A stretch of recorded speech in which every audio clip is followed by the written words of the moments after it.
नमस्कार दोस्तों, स्वागत है आपका अपने YouTube चैनल राहुल सवरना जीएस पर। दोस्तों, आज हम लोग बिहार दरोगा के लिए केमिस्ट्री का महामैराथन लेकर आए हैं। पिछले क्लास में मैंने जो लगातार 4 घंटे का महामैराथन लिया था, आप उस क्लास को देख लिए होंगे। नहीं देखे तो एक बार पूरी तरह देख लीजिएगा। बिहार दरोगा के पैटर्न पर 100% बिहार दरोगा में आने वाले क्वेश्चन, जिसमें मैक्सिमम क्वेश्चन आपका बायोलॉजी का होगा, फिर फिजिक्स का होगा और केमिस्ट्री का होगा।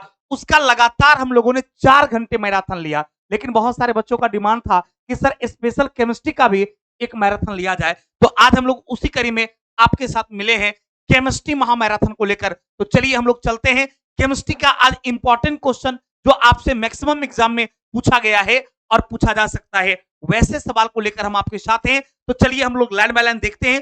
जितने भी लोग जुड़ चुके हैं, यदि नए हैं तो हमारे चैनल को सब्सक्राइब कर देंगे, लाइक और कमेंट जरूर करेंगे और आप लोग शेयर करेंगे ताकि मैं आपके दोस्तों तक पहुंच सकूं और उसे भी काफी फायदा मिल सके और उनके भी कंधे पर स्टार लग सके। तो चलिए हम लोग स्टार्ट करते हैं। सारे क्वेश्चन को बढ़िया से देखिएगा, सीखिएगा और समझिएगा। सभी लोग जल्दी जल्दी शेयर कर दीजिए और लाइक कमेंट कर दीजिए बाबू। देखिए, सबसे पहला क्वेश्चन है कि किसी परमाणु का रासायनिक व्यवहार निर्भर करता है किस चीज पर। ध्यान देंगे, कोई भी एटम है उसका जो केमिकल प्रॉपर्टीज कह सकते हैं, उसका जो रासायनिक व्यवहार कह सकते हैं, वह उसके न्यूक्लियस के इर्द गिर्द घूमने वाले इलेक्ट्रॉन की संख्या पर डिपेंड करता है। उस न्यूक्लियस के चारों ओर जो इलेक्ट्रॉन मूव करती है उसके नंबर पर डिपेंड करता है। तो आपका आंसर क्या हो जाएगा कि न्यूक्लियस के इर्द गिर्द घूम रहे इलेक्ट्रॉन। न्यूक्लियस का मतलब क्या हो गया? नाभिक हो गया। क्योंकि कोई भी एटम जो है उसके मध्यवर्ती वाले भाग को हम लोग न्यूक्लियस बोलते हैं, अर्थात ये नाभिक बोलते हैं। तो उसी न्यूक्लियस के इर्द गिर्द घूमने वाले इलेक्ट्रॉनों की संख्या पर निर्भर करता है। किस पर निर्भर करता है मेरे दोस्त? तो न्यूक्लियस के चारों ओर घूमने वाले इलेक्ट्रॉनों की संख्या पर। अब देखिए, न्यूक्लियस से क्वेश्चन क्या क्या पूछ सकता है आपसे एग्जाम में, तो आप ध्यान रखेंगे। क्वेश्चन आपसे न्यूक्लियस से रिलेटेड पूछा जाता है कि कोई भी एटम जो है उसका न्यूक्लियस जो है, इस न्यूक्लियस का खोज किसने किया था? तो याद रखेंगे, परमाणु के नाभिक का खोज जो है ये आपको रदरफोर्ड के द्वारा किया गया। यदि आपसे एग्जाम में क्वेश्चन पूछता है कि परमाणु का जो न्यूक्लियस है, अर्थात परमाणु का जो नाभिक है, इस नाभिक का खोज किसने किया था, तो मेरे दोस्त आंसर याद रखिएगा, परमाणु के नाभिक का खोज जो है वो आपको रदरफोर्ड के द्वारा किया गया। किसके द्वारा किया गया भाई? रदरफोर्ड के द्वारा जो है परमाणु के नाभिक का खोज किया गया।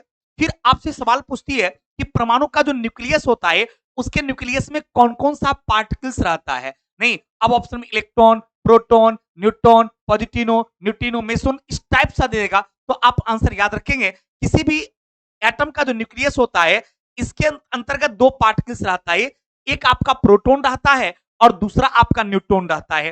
तो उम्मीद करते मेरे दोस्त आपको याद हो गया होगा, ये प्रोटॉन और न्यूट्रॉन जो है ये परमाणु के न्यूक्लियस में रहता है, यानी इसके अंदर रहता है। बाकी इलेक्ट्रॉन जो है वो इसके सेल में क्या करता है, तो आपका इलेक्ट्रॉन जो है वो इसके सेल में चक्कर लगाते रहता है, यानी इलेक्ट्रॉन न्यूक्लियस के बाहर होता है और प्रोटॉन और न्यूट्रॉन न्यूक्लियस के अंदर होता है। यदि चार्ज से रिलेटेड सवाल पूछा जाए तो याद रखिएगा, आपका इलेक्ट्रॉन जो है इस पर नेगेटिव चार्ज होता है, प्रोटॉन पर पॉजिटिव चार्ज होता है और आपका न्यूट्रॉन जो है वो आपका उदासीन होता है, अर्थात उस पर किसी भी प्रकार की कोई चार्ज नहीं होती है। क्लियर बाबू? उम्मीद करते हैं 100% जो है इस पूरी कॉन्सेप्ट को आप लोग समझ गए होंगे। तो आप लोग वीडियोज को शेयर जरूर कर देंगे, लाइक और कमेंट जरूर करेंगे मेरे दोस्त। क्लियर? अगला है, किसी परमाणु में परिक्रमण कर रहे किसी इलेक्ट्रॉन की कुल ऊर्जा जो है वह सदैव धनात्मक होती है, यानी इलेक्ट्रॉन की कुल एनर्जी की बात करेगा तो याद रखिएगा उसकी एनर्जी जो है वो हमेशा पॉजिटिव होती है, जबकि इलेक्ट्रॉन का आवेश जो है वो आपका नेगेटिव होता है। अगला है कि परमाणु भार का अंतरराष्ट्रीय मानक क्या है, यानी परमाणु भार का जो रिलेशन अंतरराष्ट्रीय मानक के रूप में किया जाता है, यानी अदर एलिमेंट्स का रिलेशन एटॉमिक वेट के रूप में जब किया जाता है तो उसमें कार्बन 12 का यूज किया जाता है। किसका यूज किया जाता है भाई? तो कार्बन 12 का, अर्थात C6 और 12 वाला जो समस्थानिक है उसी आइसोटॉप्स का यूज किया जाता है। यानी ये कार्बन का पहला आइसोटॉप्स जो है उसका यूज किया जाता है, जिसको आप C612 या C12 के नाम से भी जाना जाता है। अगला आपका है कि न्यूक्लियस की द्रव्यमान संख्या किसके बराबर होती है, तो न्यूक्लियस का द्रव्यमान संख्या उसके परमाणु क्रमांक से हमेशा अधिक होगा। याद रखिएगा, किसी भी एटम का जो मास होगा यानी परमाणु द्रव्यमान होगा वो हमेशा यानी ऑलवेज जो है एटॉमिक नंबर से ज्यादा होता है। जैसे सपोज कीजिए हम आपसे हीलियम की बात करते हैं, तो हीलियम का एटॉमिक नंबर कितना होता है भाई? तो आपका हीलियम जो है उसका एटॉमिक नंबर 2 होता है, लेकिन एटॉमिक मास की बात करेंगे तो आपका एटॉमिक मास इसका 4 होता है। यानी हमेशा एटॉमिक मास जो है वो एटॉमिक नंबर से क्या होता है, हमेशा उसका एटॉमिक मास जो है वो एटॉमिक नंबर से जो है ज्यादा होता है। पक्का ना बाबू, कोई कंफ्यूजन?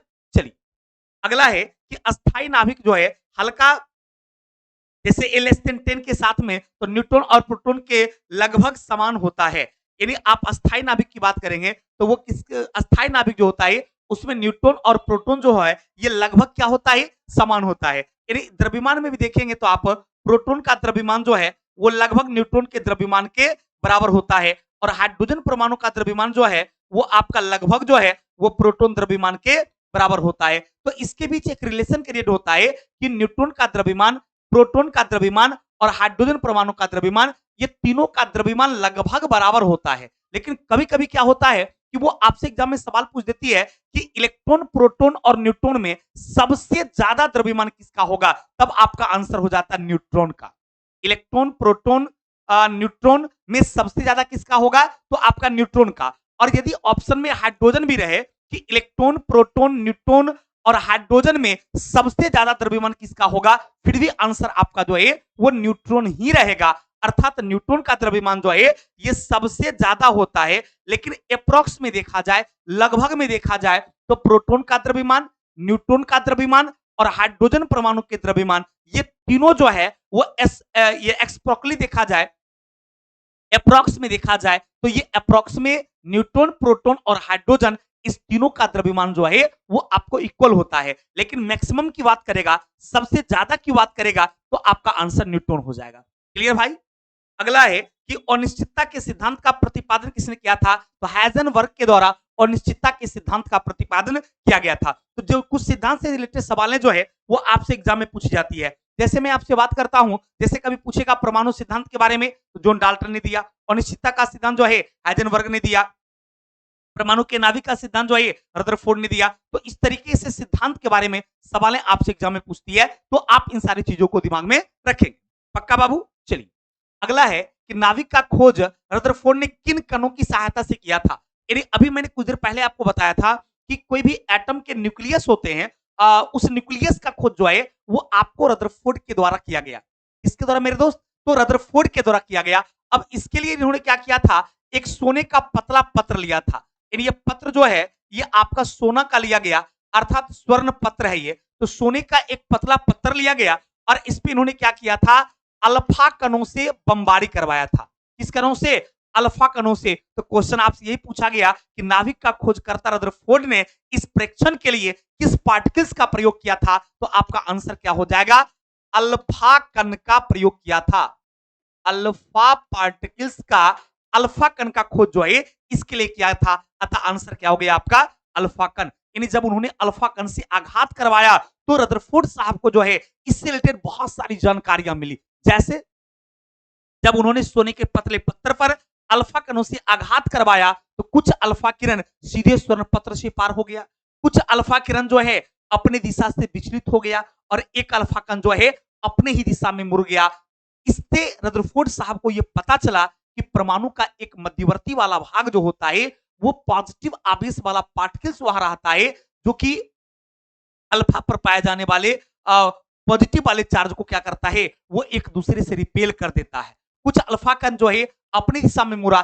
इससे उन्होंने बताया कि इसका मतलब है कि न्यूक्लियस जो होता है उसमें हैवी मास वाला, अर्थात भारी द्रव्यमान वाला पार्टिकल्स पाया जाता है, जो कि अल्फा को अपनी दिशा में मोड़ दिया। और जब कुछ अल्फा किरण जो है उस मतलब ये सीधे पार कर गया तो उन्होंने बताया कि इसका मतलब है कि आपका एटम के अंदर जो है कुछ स्पेस होता है, अर्थात कुछ खाली जगह होता है, जिससे कि अल्फा जो है सीधे पार कर गया। तो इन सारी जानकारी जो है रदरफोर्ड ने एटम के बारे में दिया, जिसे परमाणु नाभिक के सिद्धांत के नाम से जाना जाता है। अतः कई बार ये क्वेश्चन आपसे एग्जाम में पूछा गया है कि परमाणु के नाभिक का सिद्धांत किसने दिया, तो आप आंसर क्या बोलोगे, परमाणु के नाभिक का सिद्धांत जो है वो आपको रदरफोर्ड साहब के द्वारा दिया गया।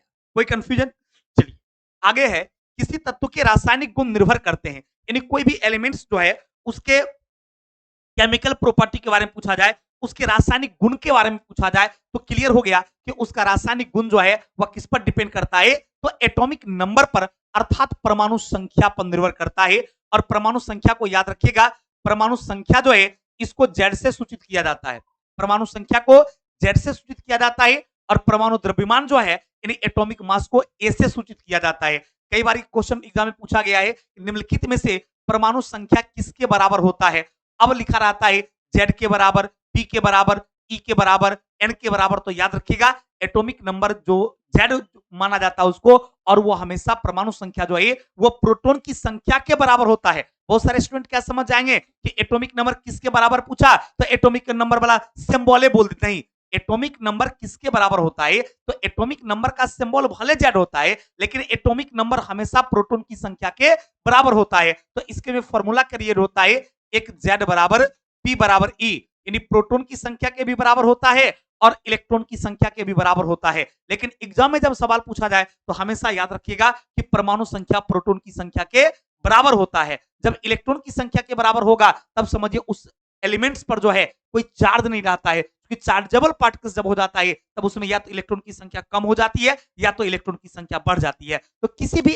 एटम में इलेक्ट्रॉन की संख्या या तो कम हो जाएगी या तो इलेक्ट्रॉन की संख्या बढ़ जाएगी, लेकिन प्रोटॉन की संख्या में हमेशा याद रखना है कि प्रोटॉन की संख्या में कभी परिवर्तन नहीं होता है। प्रोटॉन की संख्या जो है उस एलिमेंट्स का यानी किसी पार्टिकुलर एलिमेंट्स का प्रोटॉन की संख्या जो है वो हमेशा फिक्स होता है। इसलिए डिफिनीशन में लिखा रहता है किसी भी न्यूक्लियस में उपस्थित प्रोटॉन की संख्या को ही उस तत्व का परमाणु संख्या कहा जाता है, अर्थात जेड बराबर पी हमेशा होता है। पक्का बाबू?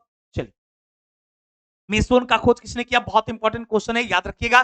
मेसोन का खोज जो है युकावा ने किया। देखिए ये सब है क्या कि इलेक्ट्रॉन प्रोटॉन न्यूट्रॉन से भी बहुत सारे छोटे छोटे पार्टिकल्स जो थे वो परमाणु के न्यूक्लियस में है, परमाणु के अंदर पाया जाता है, जिसमें नाम आता है एक आपका पॉजिट्रिनो का। इसका नाम आता है पॉजिट्रिनो का, एक नाम आता है आपका न्यूट्रिनो का, और एक नाम आता है आपका मेसोन का।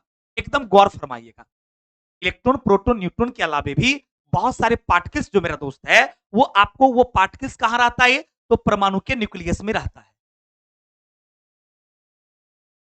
देखो ये क्या आ गया,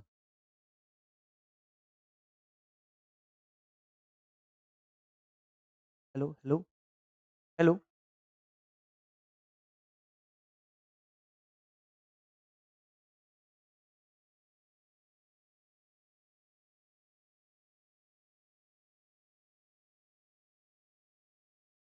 हेलो हेलो, आवाज आ रही है बाबू? एक मिनट, रामानंद देखो नहीं क्या क्या बीच में इसको हटाओ, एक बार उसको हटाओ। चलिए, तो मैंने आपसे दोस्तों बात कर रहा था कि आपका पॉजिटिनो न्यूट्रिनो और मेसोन जो है ये एटम के अंदर रहता है। अब आपको जो ये एटम के अंदर रहता है तो एटम के अंदर जो आपका ये रहता है तो इसमें क्या है कि इस तीनों के अलग अलग खोजकर्ता माने जाते हैं। हेलो हेलो, आवाज आ रही है ना बाबू? चलिए, तो इस तीनों के क्या है अलग अलग खोजकर्ता होता है। जैसे पॉजिटिनो की बात करेंगे तो पॉजिटिनो का खोज जो है वो एडरसन नाम के वैज्ञानिक ने किया था। न्यूट्रिनो का खोज जो है वो पाउली ने किया था, और मेसोन का खोज युकावा ने। तो यहां आपसे था कि मेसोन का खोजकर्ता कौन है, तो आपका आंसर युकावा होगा, लेकिन इन दोनों का भी याद रखिएगा। पॉजिटिनो का खोज जो है वो आपका एडरसन ने किया। किसने किया था भाई? तो आपका पॉजिटिनो जो है इसका खोज एडरसन ने किया था, और आपका न्यूट्रिनो जो है इसका खोज जो है आपका पाउली ने किया था। किसने किया था? पाउली ने किया था। और मेसोन का खोज जो है वो आपको युकावा ने किया था। किसने किया था? युकावा ने। मेरे दोस्त उम्मीद करते हैं कि 100% आपको याद हो गया होगा। फिर एक बार आप सुनेंगे कि पॉजिटिनो जो है इस पॉजिटिनो का खोज एडरसन ने किया, न्यूट्रिनो का खोज पाउली ने किया, और मेसोन का खोज युकावा ने किया। और इलेक्ट्रॉन प्रोटॉन न्यूट्रॉन के बारे में शायद आपको याद ही होगा पहले से कि इलेक्ट्रॉन का खोज आपको जे थॉमसन ने किया, प्रोटॉन का खोज गोल्डस्टीन ने किया, और न्यूट्रॉन का खोज जेम्स चैडविक ने किया। तो इस तरीके से एटम के अंदर जो है ये टोटली 6 पार्टिकल्स होता है। लेकिन आपसे एग्जाम में फंडामेंटल पार्टिकल्स की बात करेगा नहीं, तो याद रखिएगा there are 3 fundamental particles of the atom, यानी कोई भी एटम में 3 ही फंडामेंटल पार्टिकल्स होते हैं, इलेक्ट्रॉन प्रोटॉन और न्यूट्रॉन। क्लियर बाबू? चलिए, अगला कहता है कि रासायनिक तत्व के अणु के संदर्भ में चुंबकीय क्वांटम संख्या का संबंध किससे है? चक्रण से। यानी आपका ये चुंबकीय क्वांटम संख्या जो है इसका रिलेशन जो होता है, यानी मैग्नेटिक क्वांटम नंबर का रिलेशन जो होता है उसमें इलेक्ट्रॉनों के चक्रण से होता है, तो आपका क्या हो जाएगा? उसके चक्रण से रहता है। अगला, किसी तत्व के रासायनिक गुण कौन तय करता है? तो किसी भी तत्व का रासायनिक गुण जो है अर्थात उसका केमिकल प्रॉपर्टी जो है इलेक्ट्रॉनों की संख्या से निर्धारित होती है, अर्थात परमाणु संख्या से निर्धारित होती है।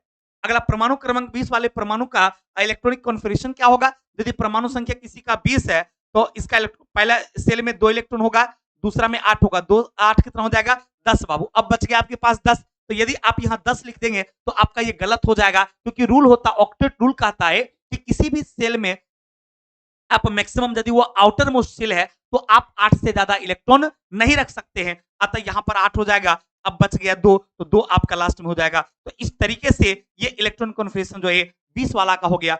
स्पष्ट लिखा है 2 8 8 और 2, तो आपका ये किसका हो गया? तो आपका कैल्शियम का हो गया। अर्थात ये तत्व जो रहा होगा, ये जिसका परमाणु संख्या 20 है वो तत्व कैल्शियम होगा। और एक बात हमेशा याद रखिएगा, जब कोई भी एलिमेंट्स का आउटर मोस्ट सेल आ जाए, यानी किसी भी एलिमेंट्स का बाह्यतम कक्षा आ जाए, तो इलेक्ट्रॉनिक विन्यास में ध्यान रखिएगा, क्योंकि ऑक्टेट रूल कहता है कि यदि वो बाह्यतम कक्षा हो जाएगा तो किसी भी स्थिति में बाह्यतम कक्षा में 8 से ज्यादा इलेक्ट्रॉन नहीं रखा जा सकता है। तो यदि आप यहां पर 2 8 10 कर दिए, 10 बच गया, यदि आप यहां 10 लिख देंगे तो ये गलत हो जाएगा, क्योंकि 8 से वो ज्यादा है। और आउटर मोस्ट सेल में अर्थात बाह्यतम कक्षा में कभी भी 8 इलेक्ट्रॉन से ज्यादा नहीं हो सकता है। 1 से लेकर 8 तक हो सकता है, लेकिन 8 से ज्यादा कभी भी नहीं हो सकता है। अतः यहां पर 8 और क्या कर दिए? 2 कर दिए। कोई दिक्कत बाबू? चलिए, अगला आपका है कि स्वर्ण पत्र से किसके रेडियो सक्रियता की खोज किस वैज्ञानिक ने सर्वप्रथम किया था? तो स्वर्ण पत्र से रेडियो एक्टिविटी के बारे में जो है वो आपको हेनरी बेक्यूरेल ने, अर्थात रेडियो एक्टिविटी जो है, रेडियो सक्रियता जो है, इसका खोज सबसे पहले जो है वो हेनरी बेक्यूरेल ने किया था। इसलिए हेनरी बेक्यूरेल को रेडियो एक्टिविटी का पिता माना जाता है। फिर इसके बाद दूसरा नाम उसमें आता है रेडियो एक्टिविटी खोज में मैडम क्यूरी का, और तीसरा नाम आता है रदरफोर्ड का। तो याद रखिएगा, नंबर 1 में कौन हो जाएगा? आपका हेनरी बेक्यूरेल हो जाएगा। नहीं, आपका बेक्यूरेल साहब जो हैं ये नंबर 1 में है। ये बेक्यूरेल साहब जो हैं ये रेडियो एक्टिविटी के पिता हैं। और नंबर 2 में किसका नाम आता है? मैडम क्यूरी का। रेडियम और ये बेरियम रेडियम का खोज जो है वो आपको मैडम क्यूरी ने किया था। और मैडम क्यूरी के परिवार को नोबेल परिवार भी कहा जाता है, क्योंकि मैडम क्यूरी के पूरे खानदान में सबको नोबेल प्राइज मिला है। तो ये दूसरे रेडियो एक्टिविटी खोजकर्ता में नाम आता है मैडम क्यूरी का। इनका नाम आता है बाबू रे मैडम क्यूरी का। और तीसरा नाम आता है आपको रदरफोर्ड साहब का। तीसरा नाम किसका आता है? तो तीसरा में नाम आ जाता है आपका रदरफोर्ड का। क्लियर? अगला, रेडियो धर्मी पदार्थ उत्सर्जित करता है, यानी कोई रेडियो एक्टिव एलिमेंट्स जब विखंडन होता है तो उससे 3 प्रकार का पार्टिकल्स निकलता है, अल्फा कण, बीटा कण और गामा कण। याद रखिएगा, जैसे सपोज कि यूरेनियम है, आपको पता है मेरे दोस्त कि यूरेनियम क्या है? ये एक प्रकार का रेडियो एक्टिव एलिमेंट्स है, रेडियो सक्रिय तत्व है। जब ये यूरेनियम विखंडित होगा तो इससे इस तरीके से 3 प्रकार का पार्टिकल्स निकलता है, मतलब 3 प्रकार का कण निकलता है। एक आपका अल्फा कण, दूसरा हो गया आपका बीटा कण, और तीसरा कौन हो गया? गामा। इन रेडियो एक्टिव एलिमेंट्स के विखंडन से कितने प्रकार के पार्टिकल्स निकलते हैं? तो 3 प्रकार के पार्टिकल्स निकलते हैं। कौन कौन? Alpha, beta, gamma. Alpha, beta और गामा। तो क्लियर हो गया, अल्फा पर पॉजिटिव चार्ज रहता है, बीटा पर नेगेटिव चार्ज रहता है और गामा पर नो चार्ज रहता है। यानी गामा पर किसी भी प्रकार के चार्ज नहीं होते हैं। अल्फा पर पॉजिटिव चार्ज, बीटा पर नेगेटिव चार्ज और गामा उदासीन पार्टिकल्स होता है। क्लियर यहां से? तो क्लियर हो गया, आपका अल्फा, बीटा और गामा ये 3 पार्टिकल्स जो है आपको मिलता है। कोई कंफ्यूजन?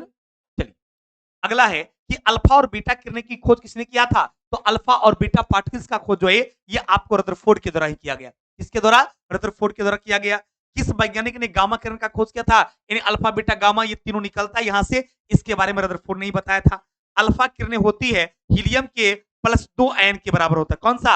यानी अल्फा जो होता है इसका गुण जो है वो हीलियम तत्व के जैसा होता है, जिसका एटॉमिक नंबर 2 और एटॉमिक मास जो होता है वो 4 के बराबर होता है। अतः अल्फा वस्तुतः हीलियम के जैसा होता है और बीटा आपका जो है ये वस्तुतः इलेक्ट्रॉन के जैसा। इस टाइप का देखेंगे, कई बार क्वेश्चन पूछा गया है और आप ध्यान रखेंगे यदि आपसे एग्जाम इस तरह के क्वेश्चन पूछा जाए कि अल्फा वस्तुतः किस तत्व के जैसा होता है, तो अल्फा जो है वो वस्तुतः हीलियम तत्व के जैसा होता है, जबकि आपका बीटा जो है वह आपके इलेक्ट्रॉन के जैसा होता है। ये सब आई तो आपका बीटा इलेक्ट्रॉन के जैसा होता है। अगला है कि बीटा किरणें हैं ऋण आवेशित, यानी आपका बीटा जो है इस पर नेगेटिव चार्ज, मैंने पहले आपको बताया, अल्फा पर पॉजिटिव चार्ज और गामा उदासीन होता है। अगला, किसमें ऋणात्मक आवेश होता है, तो आपका निगेटिव आवेश किसमें होता है, तो निगेटिव आवेश तो बीटा में होता है, और इसमें ऋणात्मक आवेश होता है, तो यहाँ पर गामा लिखा था, गलत है बाबू, आंसर यहाँ पर बीटा हो जाएगा, यानी बीटा पर निगेटिव आवेश होता है और गामा उदासीन होता है, गामा पर कोई आवेश नहीं होता है। याद रखिएगा, गामा जो है वो आपका उदासीन होता है, यानी गामा पर किसी भी प्रकार का कोई आवेश नहीं रहता है। गामा जो है उस पर किसी भी प्रकार का कोई आवेश नहीं रहता है। अल्फा पर पॉजिटिव चार्ज रहता है, बीटा नेगेटिव चार्ज रहता है, और गामा आपका उदासीन पार्टिकल्स होता है। क्लियर? चलिए अगला है कि गामा किरणें क्या होता है, रेडियो पदार्थ पर उत्सर्जित एक उच्च ऊर्जा युक्त किरणें होती है। नाभिकीय विखंडन के दौरान श्रृंखला अभिक्रिया को नियंत्रित करने के लिए, न्यूट्रॉन का अवशोषण करने के लिए किसका यूज किया जाता है, तो बोरोन या फिर कैडमियम का प्रयोग किया जाता है।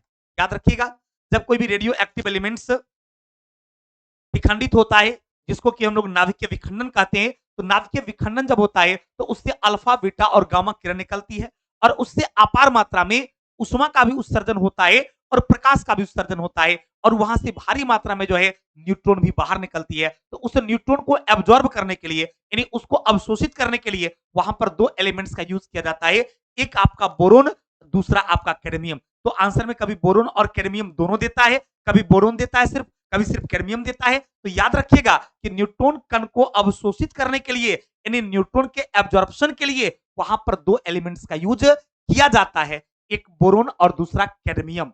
इसका यूज किया जाता है, तो बोरोन या कैडमियम का प्रयोग किया जाता है। और कोई भी ये एटॉमिक रिएक्टर्स जो होते हैं उसमें आपका ये अवशोषण के लिए बोरोन और कैडमियम का यूज होता है, लेकिन उसमें जो आपका उसके मंदक के रूप में, उसमें जो है रिटार्डेशन के रूप में जो है वहां पर भारी जल का यूज किया जाता है, या फिर ग्रेफाइट का प्रयोग किया जाता है। न्यूट्रॉन की गति को कम करने के लिए या तो भारी जल का यूज होता है या फिर आपके ग्रेफाइट का यूज होता है। अगला है कि 11 सोडियम 22 से एक बीटा उत्सर्जन कर दिया जाए तो बनने वाला पदार्थ क्या होगा। ध्यान दीजिएगा, यहां पर इसका सेंस ये था कि सोडियम की परमाणु संख्या 11 होता है और इसका द्रव्यमान कितना होता है, 22 होता है। अब इससे एक बीटा निकाल दिया गया, तो बोला कि बताइए कौन सा एलिमेंट्स नया बनेगा, यानी बनने वाला पदार्थ कौन सा होगा। तो इससे यदि एक बीटा निकल जाता है तो अगला जो एक्स पदार्थ बनेगा इसकी परमाणु संख्या 12 हो जाएगा और द्रव्यमान जो है इसका 22 ही रहेगा। क्लियर? क्योंकि आपका बीटा जो होता है, जब किसी भी एलिमेंट से आप बीटा को निकालते हैं तो परमाणु संख्या में एक की वृद्धि होती है और द्रव्यमान अपरिवर्तित रहता है। तो द्रव्यमान तो इसका 22 ही रहेगा, लेकिन नंबर इसका 12 हो जाएगा। और आपको पता है कि जिस एलिमेंट्स का एटॉमिक नंबर 12 हो गया वो एलिमेंट्स मैग्नीशियम होगा, क्योंकि सोडियम की परमाणु संख्या 11, मैग्नीशियम का परमाणु संख्या 12, एल्युमिनियम का परमाणु संख्या 13। तो आपका वो तत्व चूंकि 12 वाला है, अतः वो तत्व कौन सा हो जाएगा भाई, तो वो तत्व आपका मैग्नीशियम हो जाएगा, क्योंकि मैग्नीशियम की परमाणु संख्या जो है वो 12 होती है। क्लियर? और यहां पर एक बहुत ज्यादा इंपॉर्टेंट रूल आपने सीख लिया, और वो रूल कौन सा है, तो किसी भी रेडियो एक्टिव एलिमेंट से एक बीटा निकलने पर परमाणु संख्या में एक की वृद्धि होती है और परमाणु द्रव्यमान अपरिवर्तित रहता है। किसी भी रेडियो एक्टिव एलिमेंट से एक बीटा किरण जब निकलता है तो परमाणु संख्या में एक वृद्धि होती है और परमाणु द्रव्यमान अपरिवर्तित रहता है। ये रूल हो गया। और दूसरा रूल आप दिमाग में रखिएगा कि यदि किसी रेडियो एक्टिव एलिमेंट से एक अल्फा किरण निकलती है तो परमाणु संख्या में 2 की कमी होती है और परमाणु द्रव्यमान में 4 की कमी होती है। ध्यान देना बाबू, यदि किसी रेडियो एक्टिव एलिमेंट से एक अल्फा किरण निकलती है तो परमाणु संख्या में 2 की कमी होती है और परमाणु द्रव्यमान में 4 की कमी होती है। लेकिन जब एक बीटा निकलता है तो परमाणु संख्या में 1 की वृद्धि होती है और परमाणु द्रव्यमान अपरिवर्तित। पक्का बाबू? कोई कंफ्यूजन? पक्का ना? एकदम। आप लोग देखिए, लाइक और कमेंट करने में मेरे दोस्त पैसे नहीं लगते हैं, अतः आप लोग लाइक और कमेंट करते जाएं। नए हैं तो चैनल को सब्सक्राइब कर लीजिए और शेयर कीजिए ताकि मैं आपके दोस्तों तक पहुंच सकूं। सभी लोगों को मेरा शाम का प्यार भरा नमस्कार है। बस आप लोग बढ़िया से मजे से पढ़िए, सिर्फ और सिर्फ पढ़ाई पर ध्यान दीजिए, क्योंकि आपको 17 तारीख का एग्जाम है और आपका वो एग्जाम आपसे ज्यादा महत्वपूर्ण मेरे लिए है, क्योंकि हमारे बहुत सारे बच्चे जो हैं काफी मेहनत किए हैं। उनके लिए मुझे चिंता इस बात की है कि उनका मेहनत जो है निरर्थक ना जाए, सफल हो जाए, और उसकी सफलता में कहीं ना कहीं आपका ये क्लास जो है आपको बहुत ज्यादा सपोर्ट करेगी। और आपका ये क्लास यदि 1 नंबर ज्यादा करता है तो आपसे लाखों बच्चे पीछे हो जाएंगे। इसलिए इस पूरी क्लास को गौर से आप लोग देखिए और अपने दोस्तों में शेयर कीजिए। और यदि 4 घंटे वाली मैराथन आप नहीं देख पाए हैं, जो कि 14 तारीख को लिए थे, तो उस 4 घंटे वाली मैराथन को पूरी तरीका से एक बार जरूर आप लोग सुनिए। यदि एक बार अच्छे से सुन लेते हैं तो फिर समझिए आपका पूरी साइंस में बेहतर आपका हो जाएगा, अच्छे से आपका रिवीजन हो जाएगा और आपके लिए बहुत ज्यादा बेहतर होगा। क्लियर? इसलिए वो 4 घंटे वाली जो मैराथन है उसको आप लोग जरूर देख लीजिए। अगला कहता है, यदि किसी रेडियोधर्मी पदार्थ की मात्रा को दोगुना कर दिया जाए तो बताइए रेडियोधर्मी का क्या होगा? तो आपका अपरिवर्तित हो जाएगा। कहता है उसकी मात्रा दोगुना करने से कोई ज्यादा फर्क नहीं पड़ता है, अर्थात अपरिवर्तित रहेगा। अगला है कि एक रेडियो एक्टिव पदार्थ की अर्ध आयु काल जो है वो 4 महीने का है। इस पदार्थ के 3/4 भाग क्षय होने में कितना समय लगेगा? देखिए 3/4 का मतलब होता है यदि एक पूरे में से आप 3/4 को घटा दीजिएगा तो ये आपका हो जाएगा 4 माइनस 3/4, यानी ये हो जाएगा आपका 1/4। इसका मतलब है कि 3/4 क्षय होने का मतलब है कि 1/4 भाग उसका बच जाना है। अब देखिए यहां कहता है कि अर्ध आयुकाल 4 महीने का है, मतलब कि कोई रेडियो एक्टिव एलिमेंट जो है उसको आधा होने में यदि 4 महीने का समय लगता है, किसी को आधा होने में 4 महीने का समय लगता है, तो इस आधा का जब आधा होगा तो 1/4 होगा, फिर 4 महीना लग जाएगा, तो 4/4 कितना हो जाता है? 8 हो जाता है। इसका मतलब है कि उसका 3/4 भाग क्षय होने में टोटल कितना समय लगेगा? तो आपका 8 महीने का समय लगेगा। एकदम गौर फरमाइएगा, ये थोड़ी सी सीखने वाली चीज है, जानने वाली चीजें हैं, और इस तरह के सवाल यदि आपसे एग्जाम में आते हैं तो आपसे बननी चाहिए। कैसे बनेगी? तो आप गौर कीजिएगा। जैसे इसमें था कि एक रेडियो एक्टिव एलिमेंट जो है उसका अर्ध आयु काल 4 महीने का। देखिए अर्ध आयु काल का मतलब होता, अर्ध का मतलब होता आधा। गौर फरमाइएगा, अर्ध का मतलब क्या होता है? आधा। तो कोई भी रेडियो एक्टिव एलिमेंट्स को आधा होने में 4 महीना लगा, तो मान लिया जाए कि कोई भी रेडियो एक्टिव एलिमेंट्स पूरा 1 होगा तो इसको 1/2, आधा का मतलब क्या? आधा का मतलब 1/2, तो उसको 1/2 होने में 4 महीने का समय लगता है। तो बोला कि 3/4 भाग 6 होना है, तो मैंने यहां से मैथमेटिक निकाला, इसका मतलब 1/4 बचेगा। जब आधा होने में 4 लगा तो उसका आधा, तो 1/2 का आधा 1/4, तो 4 महीना इधर लगा, 4 महीना उधर, तो 4/4 हो गया 8। यानी टोटल कितना समय लगेगा? तो 8 महीने का समय लगेगा भाई। कितना समय लगेगा बाबू रे? तो 8 महीने का समय लगेगा। पक्का ना? चलिए अगला है कि पृथ्वी की आयु का आकलन किया जा सकता है यूरेनियम डेटिंग के द्वारा। यानी पृथ्वी की आयु ज्ञात करना होगा, चट्टान की आयु ज्ञात करना होगा, पुरानी इमारत की आयु ज्ञात करना होगा, तो इन सब को ज्ञात करने के लिए जो है यूरेनियम डेटिंग का प्रयोग किया जाता है, जिसको आप यूरेनियम लेड विधि भी कहा जाता है, अर्थात यूरेनियम लेड विधि का प्रयोग किया जाता है। अगला आपका है रेडियो कार्बन डेटिंग में किसका निर्धारण होता है? तो रेडियो कार्बन डेटिंग की बात करेगा तो कार्बन डेटिंग से जीवाश्म की आयु ज्ञात होती है। गौर फरमाइएगा, कार्बन डेटिंग से जीवाश्म की आयु ज्ञात की जाती है, जबकि यूरेनियम डेटिंग से पृथ्वी की आयु, चट्टान की आयु, पुराने भवन और इमारत की आयु ज्ञात की जाती है। लेकिन कार्बन 14 की बात करेगा तो इससे जीवाश्म की आयु ज्ञात की जाती है। अगला है कि परमाणु बम का आविष्कार किसने किया था? तो परमाणु बम का आविष्कार जो है ये आपको ओटो होन ने किया था। परमाणु शक्ति संयंत्र किस सिद्धांत पर काम करती है? तो ये आपका नाभिकीय विखंडन के सिद्धांत पर। परमाणु शक्ति सिद्धांत जो है ये नाभिकीय विखंडन अर्थात न्यूक्लियर विखंडन पर करती है। किस प्रकार की अभिक्रिया से सबसे अधिक हानिकारक विकिरण पैदा होती है? तो याद रखिएगा, जब ये नाभिकीय विखंडन होता है तो इससे सबसे ज्यादा हानि होती है, नाभिकीय संलयन से थोड़ा सा कम हानियां होती है। क्लियर भाई? चलिए अगला है कि खाने का नमक जो है किससे बनता है? तो मजबूत अम्ल और मजबूत क्षार, मतलब इसको कह सकते हैं प्रबल एसिड एंड प्रबल क्षार। मजबूत को केमिस्ट्री की भाषा में प्रबल वर्ड लिखा रहता है, तो याद रखिएगा प्रबल अम्ल और प्रबल भस्म जो है, प्रबल अम्ल और प्रबल भस्म जो है, ये दोनों मिलकर किसका निर्माण करता है? तो आपका प्रबल अम्ल और प्रबल भस्म जो है ये दोनों मिलकर जो है वो आपको NaCl का अर्थात एक स्ट्रॉन्ग साल्ट का निर्माण करता है, एक ठोस लवण का निर्माण करता है। अगला, बेकिंग सोडा का रासायनिक नाम क्या है? सोडियम बाइकार्बोनेट जो है उसी को बेकिंग सोडा कहा जाता है। तो सोडियम बाइकार्बोनेट, इसका सूत्र याद रखिएगा NaHCO3। ये NaHCO3 किसका फॉर्मूला है भाई? NaHCO3 जो है ये सोडियम बाइकार्बोनेट जो है ये आपका किसका है? तो आपका बेकिंग सोडा का है। एक होता है सोडियम कार्बोनेट जिसको हम लोग खाने, ये क्या बोलते हैं, धोने वाला सोडा कहते हैं। एक होता है सोडियम कार्बोनेट जिसको धोने वाला सोडा कहते हैं, और ये सोडियम बाइकार्बोनेट जिसको हम लोग खाने वाला सोडा कहते हैं, बेकिंग सोडा कहते हैं। फोटोग्राफी में अस्थायीकरण के रूप में प्रयुक्त होने वाला रसायन कौन है? Sodium thiosulphate. यानी आपका फोटोग्राफिक प्लेट जो होता है उसमें सोडियम थायोसल्फेट का यूज होता है। किसका यूज होता है भाई? तो सोडियम थायोसल्फेट का यूज होता है। अगला मिल्क ऑफ मैग्नीशिया, जानते हैं किसको कहा जाता है? आपका मैग्नीशियम हाइड्रा ऑक्साइड जो है जिसको आप लिखते हैं MgOH2 जिसको लिखते हैं, ये मिल्क ऑफ मैग्नीशिया जो है इसको मैग्नीशियम हाइड्रोक्साइड को ही कहा जाता है। सोडियम हाइड्रोक्साइड को कास्टिक सोडा कहा जाता है। याद रखिएगा, जब NaOH रहता है तो इसको कहा जाता है कास्टिक सोडा। क्या कहा जाता है? Caustic soda. यानी सोडियम हाइड्रोक्साइड को क्या कहा जाता है? सोडियम हाइड्रोक्साइड को कास्टिक सोडा कहा जाता है, जबकि मैग्नीशियम हाइड्रोक्साइड को मिल्क ऑफ मैग्नीशिया कहा जाता है। अगला, पर्णहरित का धातु संगठन कौन सा है? तो आपको पर्णहरित में धातु संगठन जो है अर्थात जिसकी वजह से पेड़ पौधे की पत्ती का रंग हरा होता है वो आपका मैग्नीशियम है। कौन सा है भाई? वो आपका मैग्नीशियम। यानी मैग्नीशियम एलिमेंट्स के कारण ही पेड़ पौधे की पत्ती का रंग हरा होता है। कई बार इस तरह के सवाल पूछे गए हैं कि पेड़ पौधे की पत्ती का रंग हरा किस तत्व के कारण होता है? अब रहेगा लोहा, मैग्नीशियम, सोडियम, एल्यूमिनियम। तो आंसर आप क्या मारोगे? मैग्नीशियम। लेकिन क्वेश्चन ये पूछेगा कि पौधे की रंग हरा होता है हरित लवक के कारण और बर्नी लवक के कारण, बर्नी लवक के कारण, तब आंसर हो जाएगा हरित लवक के कारण, अर्थात क्लोरोप्लास्ट के कारण, यानी हरित लवक के कारण पेड़ पौधे की पत्ती का रंग हरा। क्लियर?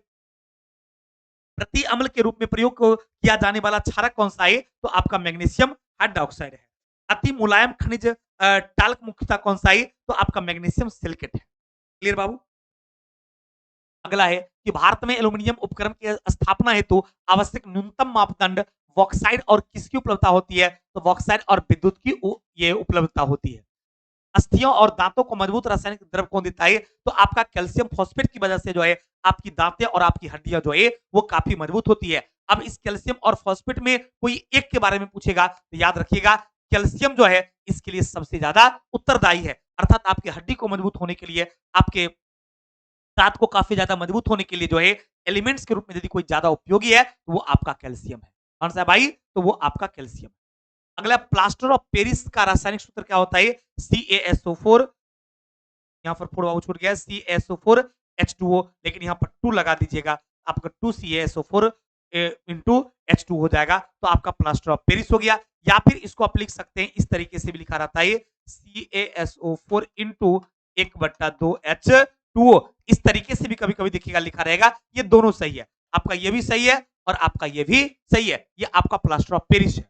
अगला, डोलोमाइट का रासायनिक सूत्र क्या होता है? CaCO3 इंटू MgCO3, यानी कैल्शियम कार्बोनेट और मैग्नीशियम कार्बोनेट जो है इन दोनों के सम्मिलित रूप को ही क्या कहा जाता है? तो आपका डोलोमाइट कहा जाता है। अर्थात डोलोमाइट आपका जो है ये कैल्शियम का भी एस्क है और ये आपका मैग्नीशियम का भी एस्क है। अगला, प्लास्टर ऑफ पेरिस का रासायनिक नाम क्या होता है? Calcium sulphate hemihydrate. आपका जो ये लिखा हुआ है CaSO4 इंटू हाफ H2O, ये calcium sulphate hemihydrate, calcium sulphate hemihydrate. अग्निशमक वस्त्र किससे बनाए जाते हैं? तो आपको एस्बेस्टस जो है इससे अग्निशमक यंत्र वस्त्र बनाया जाता है, अर्थात एस्बेस्टस जो है उसमें आग जल्दी नहीं पकड़ता है, इसलिए अग्निशमक वस्त्र में एस्बेस्टस का प्रयोग किया जाता है। अगला है कि एस्बेस्टस किससे बनता है? तो कैल्शियम और मैग्नीशियम के कंपाउंड से जो है आपको एस्बेस्टस का निर्माण होता है। ब्लीचिंग पाउडर किसके गुजार कर तैयार किया जाता है? आपको बुझा हुआ चूना जो है, इस बुझे हुए चूने पर यदि आप क्लोरीन गैस को प्रवाहित कर देते हैं तो इससे ब्लीचिंग पाउडर बनता है। यानी बुझा हुआ चूना जो है जैसे उस पर क्लोरीन गैस दीजिएगा तो क्या बन जाएगा? तो आपका बन जाएगा ब्लीचिंग पाउडर। इसलिए इसका सूत्र होता है बुझा हुआ चूना का CaO और क्लोरीन का होता है Cl2। तो ब्लीचिंग पाउडर का सम्मिलित सूत्र होता है CaOCl2 या फिर CaOCl इंटू Cl। ये सूत्र जो लिखे हैं ये सब किसका सूत्र है? तो आपका ब्लीचिंग पाउडर का है, अर्थात बुझा हुआ चूना पर जब क्लोरीन गैस प्रवाहित की जाती है तो किसका निर्माण होता है? तो ब्लीचिंग पाउडर का निर्माण होता है और इसका फॉर्मूला आपके सामने है CaOCl इंटू Cl या CaOCl2। अगला है हीमोग्लोबिन में उपस्थित होता है, तो आपका हीमोग्लोबिन मैक्सिमम जो है आपको लोहा रहता है। पृथ्वी के गर्भ से दूसरा सबसे ज्यादा पाया जाने वाला धातु कौन सा है, तो आपका आंसर हो जाएगा लोहा। यानी पृथ्वी के गर्भ में अर्थात पृथ्वी का न्यूक्लियस जो होता है, नाभिक जो होता है, कोर जो होता है, वो आपका लोहा और निकेल से बना हुआ है। इसे लोहा और निकेल से बना है, जिसमें सबसे ज्यादा की बात करेगा तो आंसर लोहा हो जाएगा। तो आपका आंसर लोहा हो गया। जंग रहित लोहा बनाने के लिए प्रयुक्त महत्वपूर्ण धातु कौन सा है? जंग रहित लोहा बनाना है, अर्थात वो लोहा जिसमें जंग ही ना लगे, तो उसमें आपको क्रोमियम मिलाना ही होगा, उसमें निकेल मिलाना ही होगा। अर्थात ये सब मिलाकर जब वो तैयार हो जाएगा, स्टील में कन्वर्ट हो जाएगा।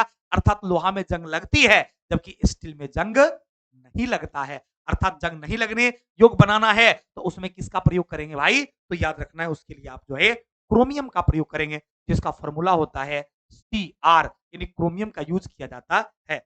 जंग का रासायनिक संगठक होता है Fe2O3 इंटू XH2O।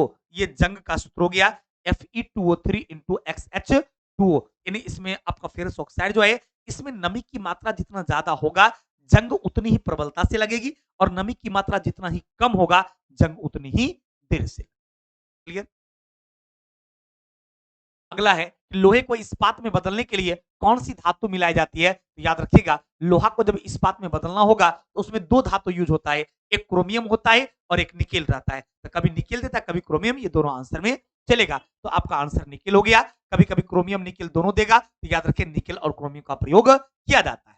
अगला कौन सा तत्व लोहे के साथ मिश्रित होने पर इस्पात बनाता है और उच्च ताप पर प्रतिरोध कर सकता है, जिसमें उच्च कठोरता और घर्षण प्रतिरोधक होता है, वो आपका क्रोमियम। मैंने अभी तुरंत चर्चा किया था कि आपको यदि मजबूत इस्पात बनाना है, काफी हैवी स्टील बनाना है, तो उसमें लोहा के साथ किसी भी स्थिति में आपको क्रोमियम और निकेल मिलाना पड़ेगा।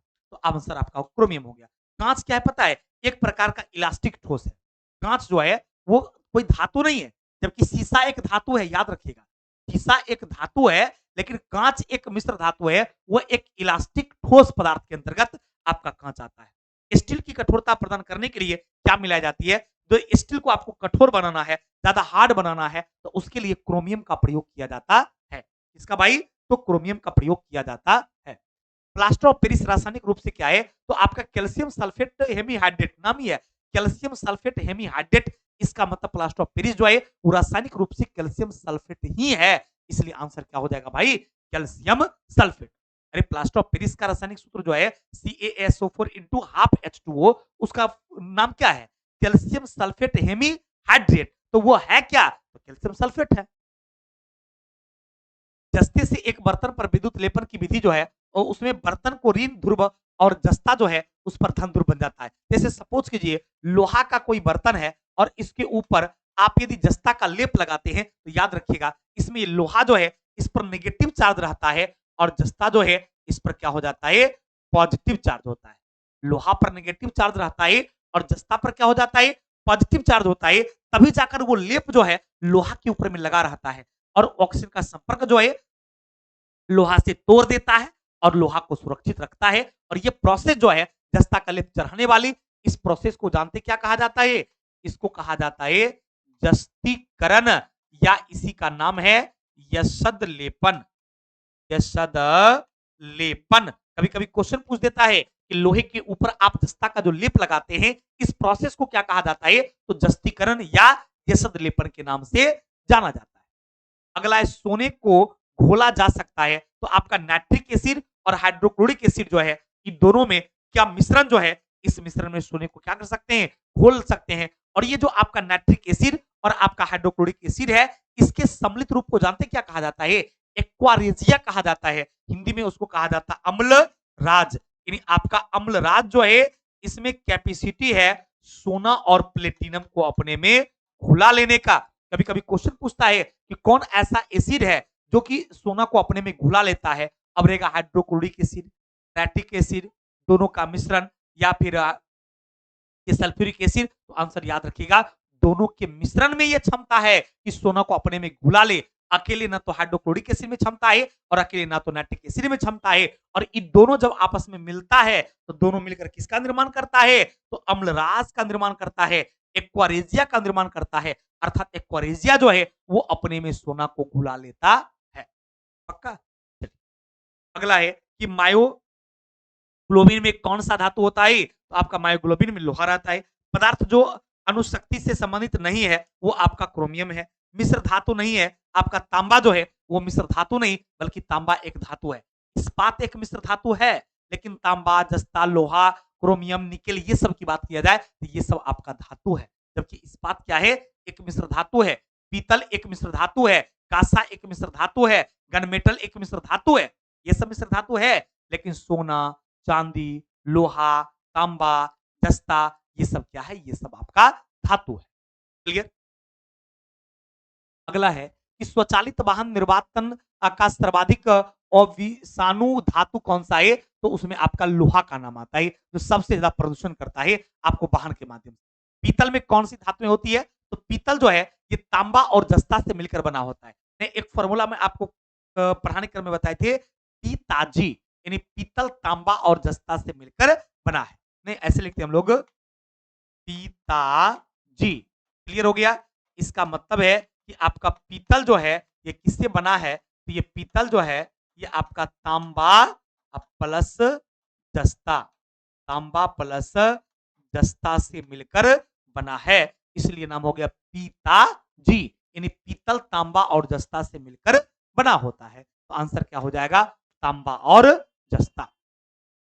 इलेक्ट्रॉनिक में सोल्डरन प्रक्रिया में सोल्डर के रूप में कौन सा प्रयोग किया जाता है? तो याद रखिएगा सोल्डिंग के रूप में जो है आपको सीसा और टीन के बने मिश्र धातु का प्रयोग होता है। इसका भाई तो इसके लिए जो है सीसा और टीन के बने मिश्र धातु का प्रयोग किया जाता है।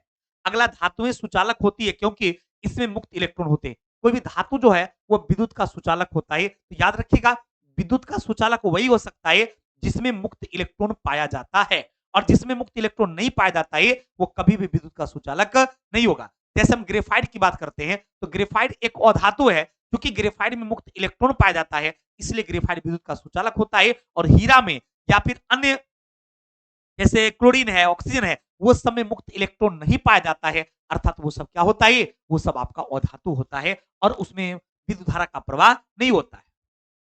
अगला, मुख्य शोधन तथा टूथपेस्ट में कौन सा यौगिक आमतौर प्रयोग किया जाता है? तो उसके लिए आप आमतौर पर जो यूज करते हैं वो आपका सुहागा होता है। अगला, पायरेक्स कांच को अधिक सामर्थ्य बनाने के लिए कौन उत्तरदायी है? देखिए पायरेक्स कांच जो होता है उसमें आपका मैक्सिमम बोरेक्स रहता है और बोरेक्स की वजह से ही आपका पायरेक्स कांच जो है वो काफी ज्यादा मजबूत होता है। तो याद रखिएगा उसमें किसका यूज किया जाता है? तो बोरेक्स का यूज किया जाता है। पता है बोरेक्स क्या है? एक प्रकार का अयस्क है। अगला है, कांच प्रबलित प्लास्टिक बनाने के लिए किस प्रकार के कांच का यूज किया जाता है? तो उसमें कांच प्रबलित प्लास्टिक बनाने के लिए रेसा कांच का प्रयोग किया जाता है, और रेसा कांच जो होता है वो काफी ज्यादा मजबूत कांच के अंतर्गत आता है, और ये रेसेदार कांच से जो है बुलेट प्रूफ जैकेट बनती है। रेसेदार कांच जो है इससे आपको बुलेट प्रूफ जैकेट बनती है। बुलेट प्रूफ गाड़ी का शीशा वगैरह जो है वो आपको रेसेदार कांच का ही बनाया जाता है। अगला, फोटोक्रोमिक कांच में किसकी उपस्थिति के कारण काला रंग गहरा होने का गुणधर्म होता है? तो आपका रजत ब्राउन जो होता है इसलिए वो होता है। शुद्ध जल होता है उदासीन विलयन। शुद्ध जल का पीएच मान 7 होता है, और 10 मोल जल का द्रव्यमान कितना होगा? 10 मोल जल का द्रव्यमान जो है वो 180 ग्राम होगा, क्योंकि आपको पता है नॉर्मली यदि जल के द्रव्यमान की बात करेंगे तो हाइड्रोजन का 1 द्रव्यमान होता है, 2 परमाणु 2 प्लस ऑक्सीजन का 16, तो 16 तो कितना हो जाएगा? 18। तो 1 ग्राम का हो जाएगा। जब जल के 1 ग्राम का 18 होता है तो 10 ग्राम का 18 गुना 10 करेंगे तो कितना हो जाएगा? आपका 180 ग्राम हो जाएगा। तो आपका यहाँ पर क्या हो गया भाई? तो आपका 180 ग्राम। क्लियर? अगला है कि पानी में नमक मिलाने पर पानी के क्वथनांक और हिमांक पर क्या प्रभाव पड़ेगा? क्वथनांक क्रमशः बढ़ेगा और हिमांक क्या हो जाएगा? घटेगा। यानी उसका बॉइलिंग पॉइंट बढ़ेगा, लेकिन उसके फ्रीजिंग पॉइंट की बात करेंगे तो उसका फ्रीजिंग पॉइंट क्या हो जाएगा? आपको घट जाएगा। पोटेशियम परमैंगनेट जल को कीटाणु रहित बना देता है। यदि आप जल में पोटेशियम परमैंगनेट का यूज करते हैं तो उसमें जितने भी आपका कीटाणु है अर्थात बैक्टीरिया वायरस है वो सब आपका नष्ट हो जाता है। अगला, समुद्री जल में शुद्ध जल किस प्रक्रिया से अलग होता है? तो आप आसवन विधि द्वारा समुद्र के जल को शुद्ध कर सकते हैं। जल की अस्थायी कठोरता को किसी दूर किया जाता है? कैल्शियम और मैग्नीशियम के बाइकार्बोनेट से आप कठोरता को दूर कर सकते हैं। तो मेरे दोस्त आज आप लोग केमिस्ट्री का महामैराथन देख रहे थे, तो केमिस्ट्री आपको बहुत अच्छा लगा होगा और जितने भी सवाल बताए होंगे उम्मीद करते हैं मैक्सिमम आपको याद हो गया होगा, और एक बार आप जरूर सुन लेंगे, निश्चित रूप से आपका केमिस्ट्री और पूरी साइंस जो 4 घंटे की मेरी मैराथन थी, आप लोग उसको ज़रूर एक बार सुनकर एग्ज़ाम हॉल में जाइएगा, काफ़ी फ़ायदा मिलेगा। मैंने एक प्रयास किया आपके लिए बेहतर करने का और कल हम प्रयास करेंगे आपका फिज़िक्स का महामैराथन लेने का और कल आपके फिज़िक्स का महामैराथन होगा, आप उसको भी देख लीजिएगा और 17 तारीख को एग्ज़ाम में बैठ जाइएगा, बहुत मज़ा आएगा। Best of luck, good bye.